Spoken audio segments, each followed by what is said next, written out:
ඔයාලට පිග්මන්ටේෂන් එක නැත්තර නැති කරගන්න. ලංකාවේ පිග්මන්ටේෂන් ටිකක් මේ දවස්වල වැඩි.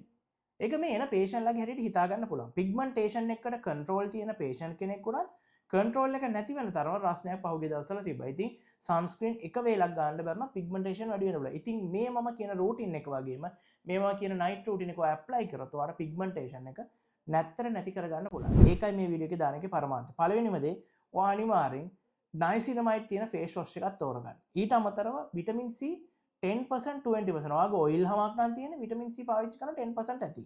නැත්නම් 20% පිග්මන්ටේෂන් එකට විටමින් C 20% ඇප්ලයි කරන්න සීරම් එකක් විදියට.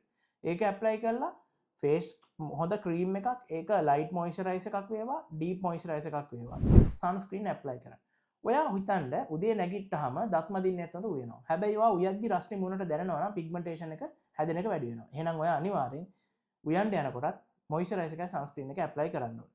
මීට අමතරව අවුවට යන හැම වෙලේකම මොයිස්චරයිසර් එකයි සන්ස්ක්‍රීන් එක අවුවට යන විනාඩි 20 කලින් ඇප්ලයි කරන්න ඕනේ. මීට අමතරව නයිට් එකට අපි මේ දෙන ටිකම යූස් කරනවා වගේම ඔයාලට නයිට් එකට පිග්මන්ටේෂන් සීරම් වර්ගම ගොඩක් තියෙනවා හදලා. ඒකේ නයිසිනමයිඩ් තියෙනවා, ඇස්ටාසැන්තින් තියෙනවා, ඒ වගේම රෙටිනෝල් වර්ග, රෙටිනල් වර්ග තියෙනවා. ඉතින් ග්ලාස් ස්කින් කරන වයස පිග්මන්ටේෂන් එකත් එක්ක ඒජින් පේන කෙනෙක් නම් අපි රූටින් එක වෙනස් කරනවා. මෙන්න මේ කාරණා ටික ඔයා දැනගන්න ඕනේ. ඉතින් පිග්මන්ටේෂන් තියෙනවා නම් ඔයාට ඇත්තටම විටමින් D ප්‍රශ්නයක් තියෙන්නත් පුළුවන්.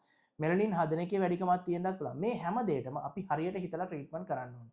ඒක නිසා තමයි ට්‍රීට්මන්ට් කරන්න එන්න හිතන් ඉන්න ඔයාට මේ රූටින් එක ඉස්සෙල්ලා ගාලා බලන්න ඔයාට ලොකු රිසල්ට් එකක් හොයාගන්න පුළුවන් වෙයි.